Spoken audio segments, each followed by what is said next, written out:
Welcome. We are here today for the latest edition of Lowcountry Money Talk with our financial guru, Phil Bloyd. I am Betsy McDaniel in for Jessa Jeremiah today. It's nice to see you, Phil. Good to see you, Betsy. Yeah, I'm excited. This is my first time getting to chat with you. So we're going to have fun today. We are going to have fun. Yes. I'm really excited to jump into this. And, you know, one of the things I know you talk about, it's kind of a running theme, but is kind of some of the fears that we have, especially for retirees down here and in today's economy. Sure. So, you know, let's kind of touch on the latest in the economy. Absolutely. And then, you know, maybe how we can help alleviate some of the fears of running out of money Sure. for retired. Well, Betsy, that's one of the biggest fears, especially for retirees, is the fear of living longer than your money. Right. And you've probably heard the joke that says, hey, I want the day I die, I want my last check to bounce. So I want to spend all of my money. I don't want to leave any for the kids. Some people may want to, but especially when we're running through this economic times that we're in today. Yeah. We've got inflation of 8.5%. We've got the market down. It's up and down, but mainly down. We have to do mandatory distribution. So we might say, well, I don't want to take any withdrawals from my IRA or whatever at this time, but I have to because the government makes me. Of course, we could reinvest those funds. Right. But if we do that, that's less the money that we had to pay in taxes. And we don't like to cash in investments when the market's low because then those funds won't be around to recover. Right. So these are some of the concerns, and public speaking is the second largest fear. So we'll try to do some of that today too. Yeah, we're going to do a little of both. Okay. We're going to be a little afraid for our investments, and Sure. we're going to do some public speaking. Absolutely. Yeah. So, well, how do we kind of mitigate that then? Do we, as you mentioned, do we reinvest because it's a lower market Sure. and dollar cost average into that, or do we kind of hold tight? How do we diversify? What are we doing? The best thing, Betsy, a lot of people say, hey, I'm really scared. So they're the deer in the headlight. They just kind of freeze. I'm not doing anything. I'm not leaving the house. I'm not buying any food. I'm going to starve, whatever it may be. I'm not driving anywhere. Well, that could be good down here, especially with the rain. Okay, but what we want to do is we want to take and we want to make some lemonade. Yeah. So we were told if life serves you up some lemons, maybe we can make lemonade. So there's some things that we can do to take advantage of this. So people are like, what? I thought I was supposed to be afraid and this and that. Let's be emboldened. Let's take the bull by the horns. Let's do something. So one thing we may look in at this particular time is how about we could save some money in taxes? That's a great idea. Do Everybody you like loves taxes? that idea. No, I don't think anybody I haven't does. met anybody. Maybe a couple people that work for the government or something. I don't know. Not too many. Even they don't like paying taxes. So, when I'm doing events, Betsy, I usually ask the crowd, I'm like, how many of you think that income taxes will go up in the future? Every person in the room raises their hand. Sure. So I'm like, okay, what are you doing to make sure that you take advantage of the tax rates today? And they're not doing anything because they're afraid, because they're frozen. They're the deer in the headlights. Don't know what to do. So what do we do? Yeah. Well, there's several things we can do. So when we have inflation, which is at 8.5% or so, we look at that as a tax. Right. Because we have to take more out of our savings because chicken costs more, food costs more, gas costs, everything, electric bills cost more, everything costs more. Yeah. So it's like, well, what if we can do some things now to save in taxes? So that's something that it'll take a little bit more than this segment. So I think maybe in the next segment, we'll start up with that. Okay. But just kind of to prep that a bit. If we can save money in taxes when the market is down, at least we're taking advantage of the downturn in the market instead of just doing nothing. Yes. So one way we can do is by repositioning the way that we hold our assets. If we have a lot of taxable assets, say in an IRA, those are all, every penny I take out there I have to pay income tax on. I can change that. I can settle up the taxes now. We'll talk about that in the next segment. Okay, well, I'm really excited for the answer. So you got to come back because we're going to learn how to save on taxes. So come back. We'll be back in just a second.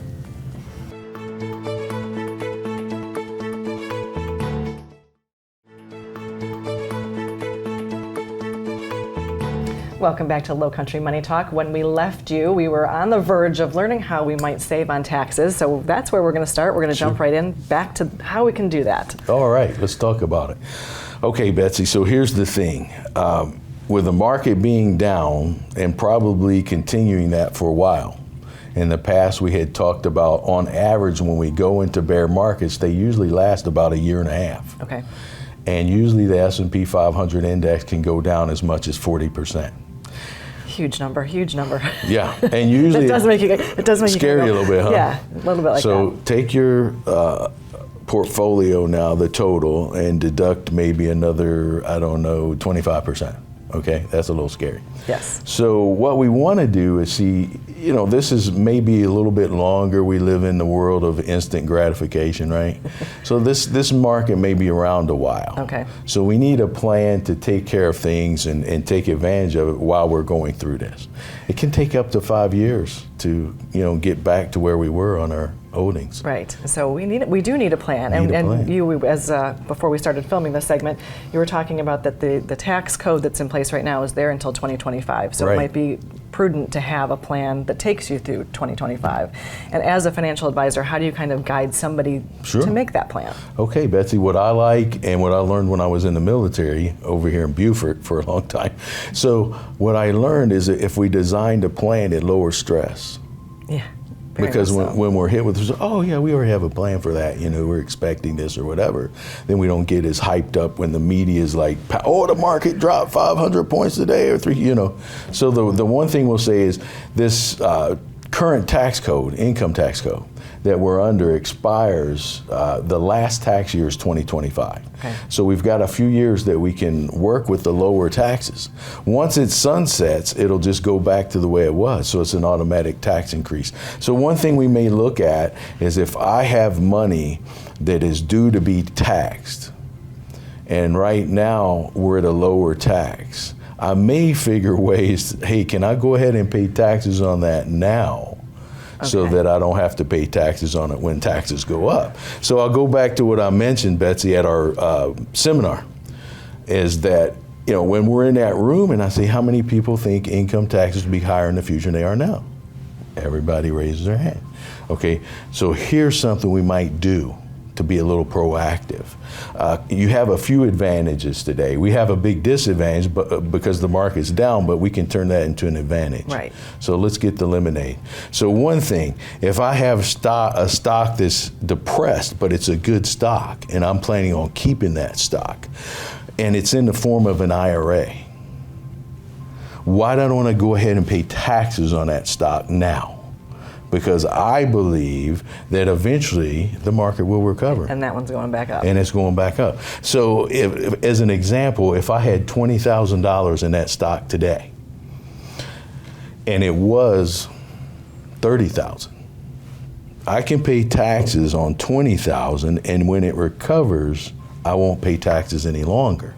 So what I might do is I might establish a Roth IRA, and I may transfer that stock. I didn't say sell it. Right. Okay. That's a key difference. Yeah.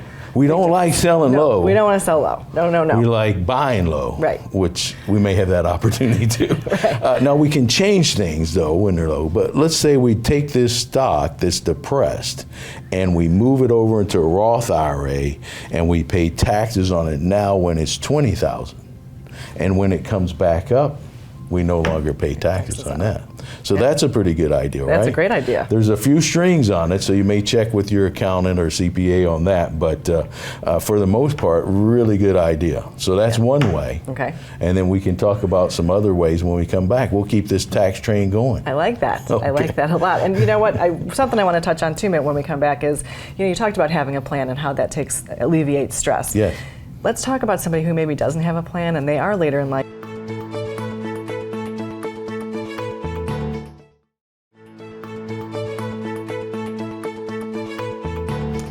Are back with Phil Bloyd and Lowcountry Money Talk, and we are keeping the tax train rolling, like we said before the break. Yeah, right. Absolutely. So there are some other ways. We talked a little bit about converting to Roth IRAs in the last segment.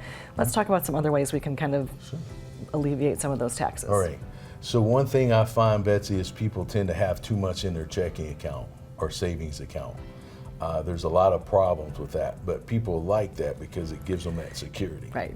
I wouldn't like it too much because I know I'm not getting much of a return, if any, on that. Right. So the one thing we need to do when we're in the environment that we're in now, we need to look at ways that we could save in taxes and other expenses. And how does somebody know if they have too much in their checking and savings? What's the rule of thumb there? Usually we want 6 months expenses. Okay. Not 6 months income, but 6 months expenses. Combined between the two. Right. Okay. And then what I see is I'll see people that come in and I'm like, okay, your expenses are $3,000 a month. Why do you have $250,000 in your checking account? Do you have something going on that I don't know about? Right. You know? So especially in this environment, we need to be careful with that. Absolutely. Because people may be taking these distributions from their IRAs, maybe excessive distributions, more than they need because they're just used to doing it. We need to stop that because that's going to cost us more in taxes. And right now in this environment, there's two areas we really want to concentrate on saving. Taxes and expenses is related to investments. Okay. And taxes and investment expenses are as far as investments go. So these are some of the things that we can probably do now. Most people could do some work on this and get us through this little rough patch that we're in. And the thing we always tell people is, look, call Rachel. Her number's at the bottom of the screen. Call Rachel.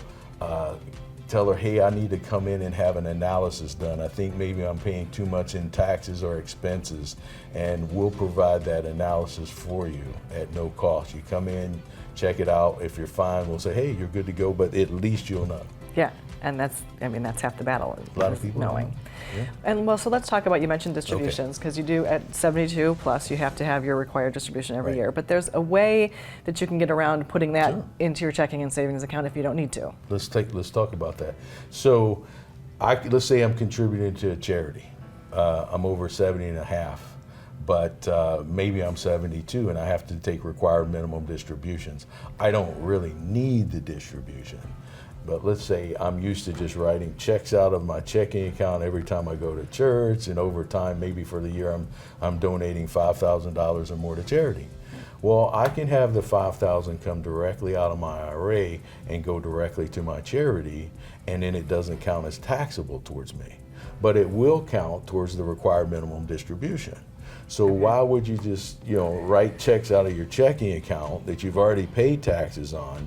Then you're going to have to take your distribution and pay more taxes. More taxes, right? So let's not do that. I mean, let's have it go straight from our IRA to our charity.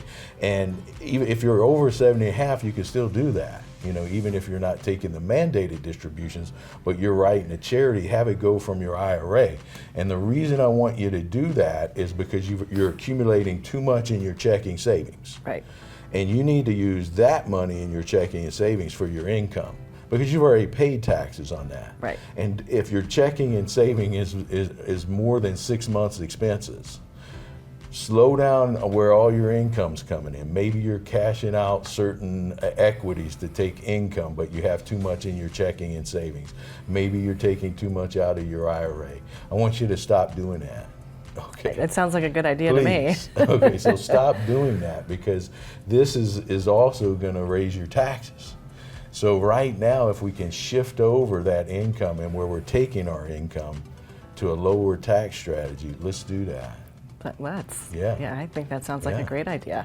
And you had mentioned also before we started this segment was something about tax harvesting. Do we want to get into that in the next segment? We'll talk a little bit about that. So that's one of our buckets of taxation. If I have just a regular brokerage account and I'm taking money out of that, how can I harvest the taxes to get that tax rate down as far as capital gains? We'll talk about that in next segment, I think. Next segment. Capital gains, that's a word you hear a lot. I Yes. think people are kind of, it's Capital kind of gains.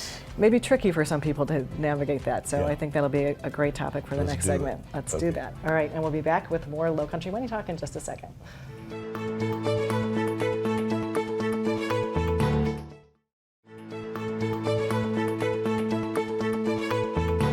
Welcome back to Lowcountry Money Talk. We are going to wrap up with our final segment today. As always, that goes very quickly because there's so much to talk about. So fast. So we're going to just touch a little bit, still on the tax subject. We're talking a little bit of tax harvesting, and then we might talk a little bit about how to save on some expenses in your portfolio. Everybody likes to save on expenses, right? Right. It's funny though. Most people, when I ask them, "What are you paying in expenses on your investment portfolio?" They don't know. I'm like, how can we save if we don't know? Right. So that's something. But let's go with the tax harvesting first. Yeah. So again, we're in a downturn in the market. We talked about ways that we could save on taxes instead of just sitting here and doing nothing. Right. It's easy to do nothing. It is. But we should do something. We should. We need to be proactive about this. So tax harvesting. Let's say I have a stock in my account I've had for 15, 20 years, and this account would not be my IRA or my Roth IRA. This would be a joint account, cash account, brokerage account. People refer to them in different ways. Okay. And we would pay capital gains tax on this account. Okay. So let's say we have a stock that's done real well, and I want to take a withdrawal out of this account. Because I don't want to take it out of my IRA. I'm not 72, so I don't have to take it out of my IRA. But I want to take it out and pay no taxes. Of course. So let's say I'm looking through my account. I'm like, whoa, this one's not been doing very good. This one's not been doing very good. But this one I've had 15 years. So this is what I'm going to do. I'm going to do some tax harvesting. When we sell a position in our account, we realize the gain or loss at that time. Okay? We're going to say in this case that we've had all of these positions for over a year. So it would be a long-term capital gain. Okay. So what I would do, let's say this one has done really well. I'm going to sell this one because it's up. Over 15 years, I've made a lot of money on this, way up. I haven't sold it, so I haven't realized the gain yet. So let's say I'm going to take $5,000, okay, and I want to pay no taxes. So I'm going to sell $5,000 in gains, and I'm going to go down to these that maybe I've had a couple years and they're not doing so hot.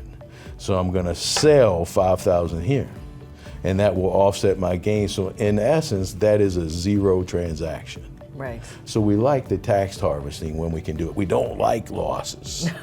And before this downturn in the market, I would have people that would call me. I've been doing this a little while. Just a couple of years. It was like 30. So I know I look too young for that. Definitely. So, well, you started when you were 10. So at least, at least 10 or maybe 12, something like that. But, I would have people call me and they're like, Phil, it's time for tax harvesting. And I'm like, we don't have anything. And they're like, what do you mean? I'm like, well, we don't have any losses. I'm not in the game for losses, right? Right. And they're like, well, they would almost be disappointed. And I'm like, well, hey. Because that's the whole point, is we want everything to be up. But if we do happen to have now we can find losses. They're easy to find these days. But that's how we would do the harvest. So take advantage of that. Talk to your advisor, whatever it may be. The last thing I'd like to talk about a little bit is the expenses. Yes. So we talked about saving in expenses. So do you really know what your expenses are? What's in the fine print? Oh. So some people say, well, I'm paying my advisor 1%.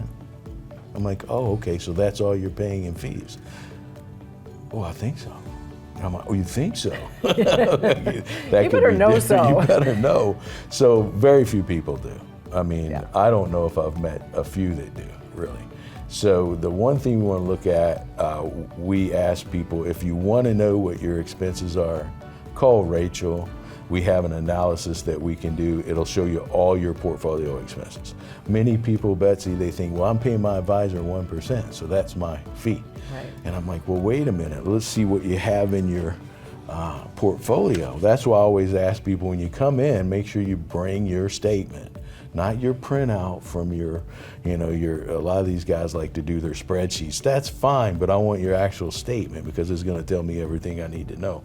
And I look on there and I see you have an exchange traded fund, you have a mutual fund. Now the last I saw, these people have big buildings in New York City and stuff. Yeah, and they need to pay for those somehow. and you're going to pay for them. And you're going to pay for it. Right. So I think I'm paying 1%, but I have a mutual fund in the expense ratio inside the mutual fund's another 1% or 1.2, or I might have an exchange traded fund and it's a 0.6 or a 0.8. So really, I'm paying closer to 2% than 1%.